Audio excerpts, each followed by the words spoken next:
Rod Stewart is more than a voice. He is a tempest given form. From the ragged confession of Maggie May to the swagger of, "Do you think I'm sexy?" His rasp has carried rebellion, longing, and defiance into the hearts of millions. Knighted and celebrated in every decade since the 1960s, he has stood unbeaten in the face of critics, age, and mortality, yet a darker challenge now looms as he nears 80. Beyond the stadium lights and storm-soaked riffs hides a wounded man wrestling with loss, regret, and the silent terror that even legends cannot outrun time. Before the roar of packed arenas, there was a cramped flat above a London newsagent at 507 Archway Road. It was January 1945 when the youngest of five entered a house split between his stoic Scottish father, Robert, a builder-turned-shopkeeper, and his nurturing English mother, Elsie. Surrounded by newspapers and the constant chiming of the shop bell, young Rod learned early that silence can feel heavier than applause. He failed his 11+ exam and was sent to a secondary modern school, while his siblings pressed on to grammar. But on the muddy pitch of William Grimshaw Secondary he found something vital: purpose. He captained his school team, dreamed of Arsenal, and heard his father whisper, "You're destined for more." At 16 that dream shattered. His trial with Brentford ended without a contract, the crushing verdict that he wasn't good enough. In one harsh instant, football died as his first love, leaving an emptiness that no victory could fill. He drifted through odd jobs, screen printing, delivering newspapers, and even worked as a gravedigger in Highgate Cemetery. Amid the damp earth and echoing silence, Rod learned how quickly names vanish, how fleeting life can be. Yet two small lights burned inside him: a model railway empire under his control and a battered guitar his father had bought in 1959. On that guitar he discovered that loneliness could sing, that despair could become melody. By 18, the boy with the rifle-sharp cheekbones and fried hair stood on London street corners, harmonica strapped around his neck and guitar in hand. Every coin in his cap felt less like charity than proof he existed. He slipped into a local R&B outfit called The Dimensions, cutting his teeth in smoke-soaked pubs.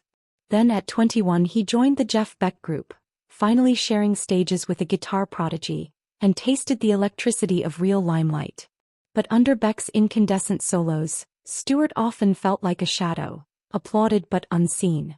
"I was there," he later admitted, "but I wasn't really there." The sting of being the brilliant appendage to another man's genius burned sharper than any rejection.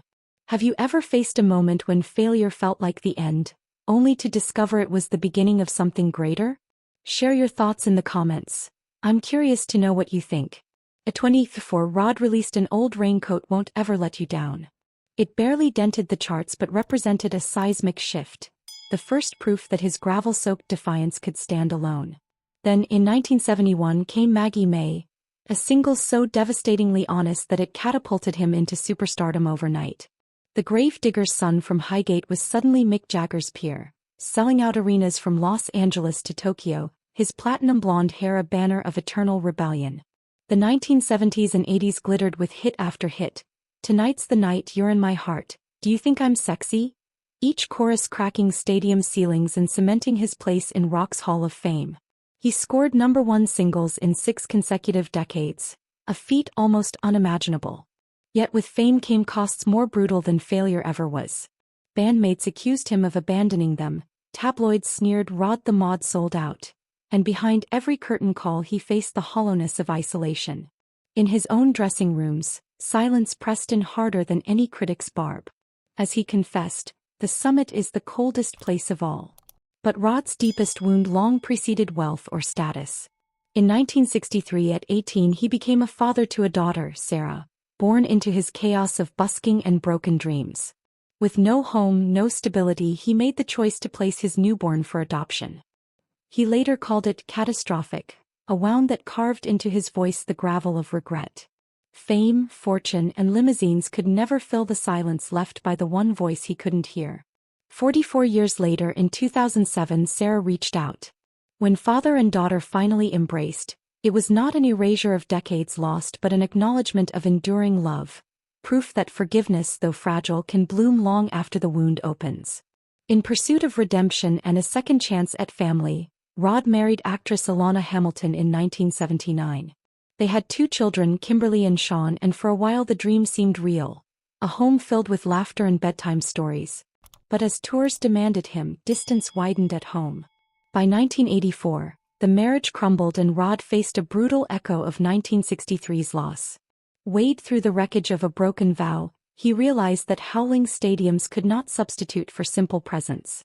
Next came Kellyanne Berg, a model whose warmth felt like balm to his battered heart. Their daughter Ruby arrived in 1987, and for a time he believed the cycle had been broken. Yet once again fame's demands yanked him away as Kelly shouldered the strain. In 1989 their partnership quietly dissolved, leaving another child with a fractured home and Rod with the crushing certainty he was too often away for those he loved most. In 1990, Rod met Rachel Hunter, a radiant 21-year-old supermodel who seemed to offer fresh start. They married, welcomed Renee and Liam, and for a decade posed as rock's golden couple. But as in every chapter, distance gnawed at intimacy. Tours across continents contrasted with Rachel's isolated days in Hollywood mansions. Their divorce in 1999 struck Rod harder than any before. It stole his last illusion of permanence and left him believing romance was forever lost. He withdrew, armoring his heart against another betrayal, convinced he would never trust love again. Then Penny Lancaster appeared in his life like a quiet sunrise. She wasn't captivated by fame, came from a grounded working-class background, and carried steadiness where others brought chaos. Their slow-burn courtship shielded from tabloids, Penny stood by him through the turbulence. In 2007 at 62, Rod married her in a simple ceremony in Italy, not for spectacle but for sanctuary. They welcomed 2 sons, Alistair in 2005 and Aidan in 2011, and at last Rod knew the fragile miracle of ordinary days. School runs, bedtime stories, family dinners by the pool. For over a decade, this home held firm against storms that had shattered every union before. But life's cruelest tests were yet to come. In 2000, a tiny lump in his neck delivered the diagnosis that nearly shattered him: thyroid cancer. For Rod Stewart, whose identity was etched into the rasp of his throat, losing his voice was a kind of death. Surgery removed the tumor, but when he awoke, the gravel roar had been reduced to a broken whisper. In rehabilitation he crawled back to his voice, often in tears, every cracked note a victory over despair. He confessed later, better dead than silent. Then in 2016 came the second blow: prostate cancer.